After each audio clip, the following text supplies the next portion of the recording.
vous retrouve aujourd'hui pour les favoris de ce mois-ci, ainsi qu'un flop. Ce mois-ci j'ai qu'un flop, j'en ai pas beaucoup mais bon. C'est toujours mieux que rien, je sais que c'est une partie que vous aimez énormément, mais on ne peut pas toujours avoir des flops. Ma petite palette du mois, c'est définitivement celle-ci, la palette nude en teinte numéro 1, c'est la rosée de L'Oréal. Je sais pas si vous connaissez, elle se présente comme ceci. Apparemment il y en a plusieurs, donc moi j'ai celle-ci. Donc voilà, elle porte bien son nom parce qu'elle est vraiment dans les tons complètement rosés. Elle ressemble un petit peu, beaucoup même je trouve, à la Naked 3 d'Urban Decay. C'est un petit peu les mêmes tons on va dire.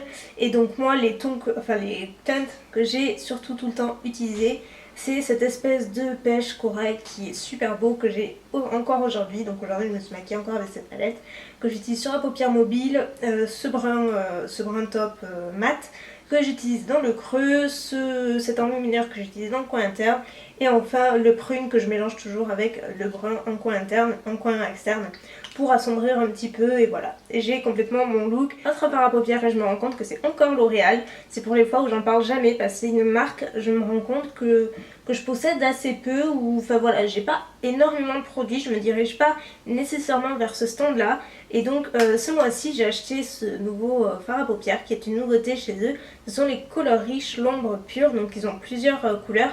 Moi j'ai acheté la lumière, donc c'est numéro 507 Pin-Up Pink. Et elle est trop belle, ça faisait longtemps que j'attendais qu'ils sortent en France. En fait ce sont des fards qui ressemblent un petit peu aux MAC, vous savez, qui sont à humidifier avec une espèce de vaguelettes qui sont aussi jolies, soit secs, soit humidifiées, qui ont un rendu quand même assez pigmenté et surtout très lumineux. Ce ne sont pas du tout des fards mat.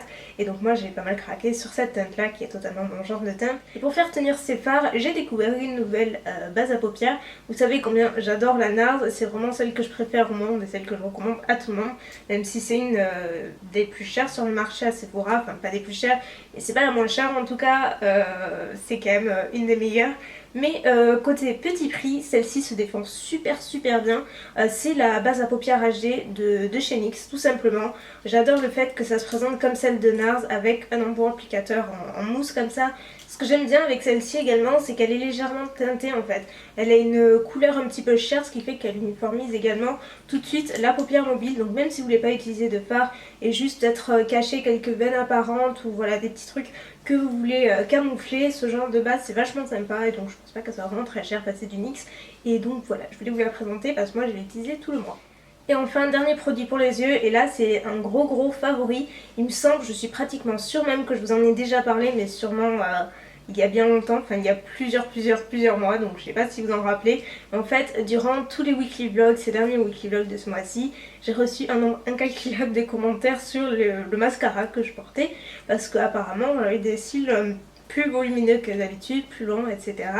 Et en fait c'est parce que ce mois-ci j'ai ressorti ma base de chez Dior, c'est la Dior Show Maximizer. Donc en fait c'est une base que vous appliquez avant votre mascara, donc que vous pouvez associer à n'importe quel autre mascara. Et c'est une base qui va vraiment intensifier le volume des cils, la longueur. Ça ne va pas apporter de paquet à votre mascara ou quoi que ce soit. C'est une base qui est totalement blanche, mais avec le mascara par dessus, après ça disparaît la couleur. Et c'est une base donc forcément qui fonctionne extrêmement bien. Je l'ai encore aujourd'hui et à chaque fois que je la porte je vois vraiment la différence avec et sans. Donc moi par exemple j'aime beaucoup l'associer au cils sensationnel de Maybelline. J'aime aussi beaucoup l'associer avec le Day Wear de Benefit ainsi que le Omega Lash de Marc Jacobs. Ce sont vraiment les trois combinaisons que je préfère. Mais franchement j'ai essayé avec beaucoup de mascara et ça marche pratiquement avec tous. Maintenant on passe aux lèvres et ce sont d'ailleurs les derniers produits make-up. Le premier c'est une couleur que j'ai énormément portée, donc que j'ai depuis l'année dernière je crois.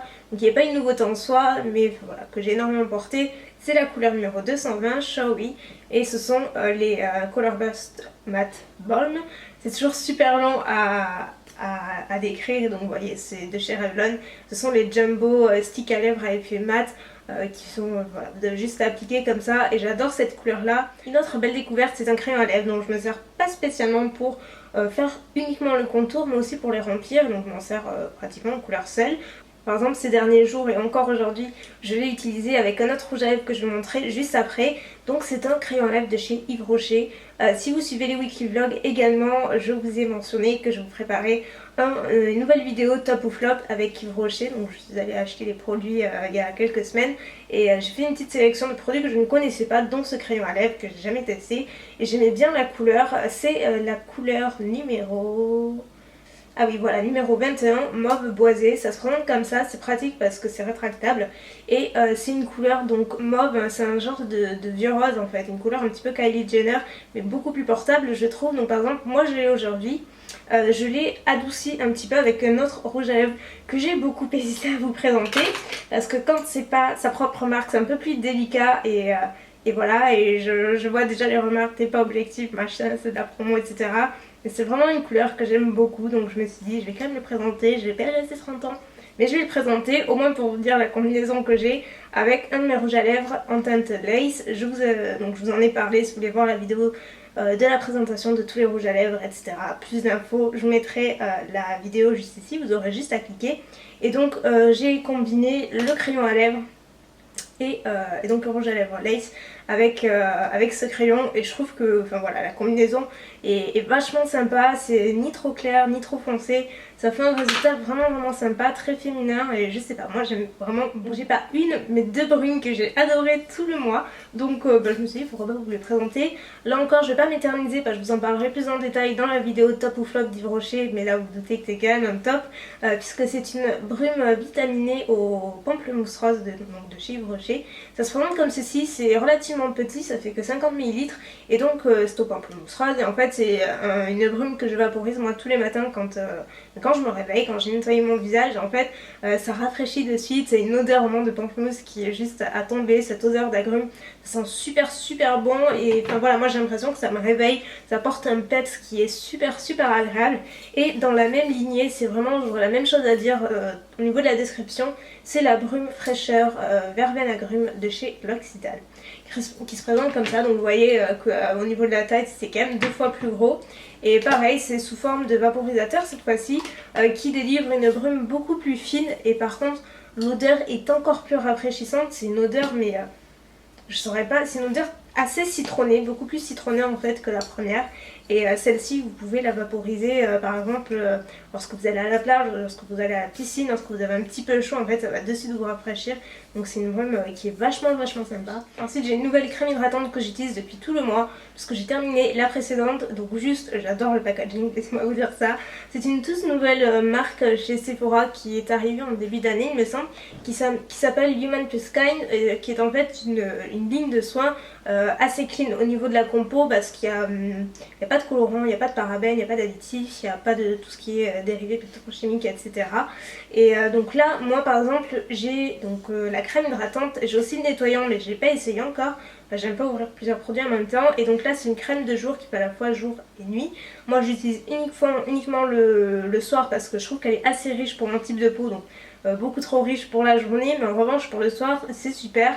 J'ai un teint nickel, j'ai pas eu un seul bouton de tout le mois depuis que j'utilise, donc je trouve ça assez fort. Même vous voyez, pendant le mois où nous les filles on a toujours au moins un petit bouton qui sort, et là j'en ai pas eu un seul avec ça, donc je sais pas si ça vient de la crème ou autre, mais j'ai rien changé dans ma routine, donc je pense que oui.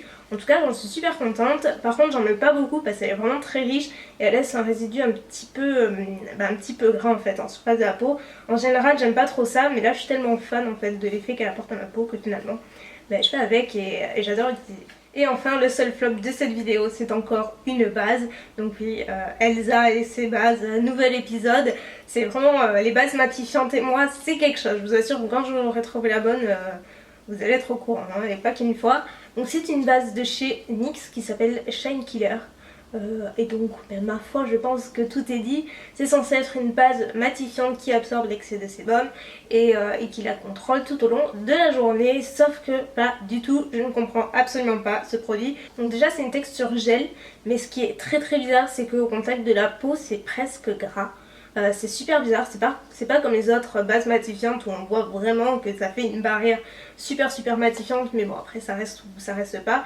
Là en l'occurrence ça matifie pas du tout, mais même à l'application du gel ça fait vraiment cet effet un petit peu brillant, luisant, qui est vraiment super bizarre. Donc voilà, c'est terminé pour les favoris du mois. N'hésitez pas à me dire quels sont vos favoris à vous et vos flops aussi, parce que c'est cool de se laisser dissuader par quelques produits aussi de temps en temps, hein.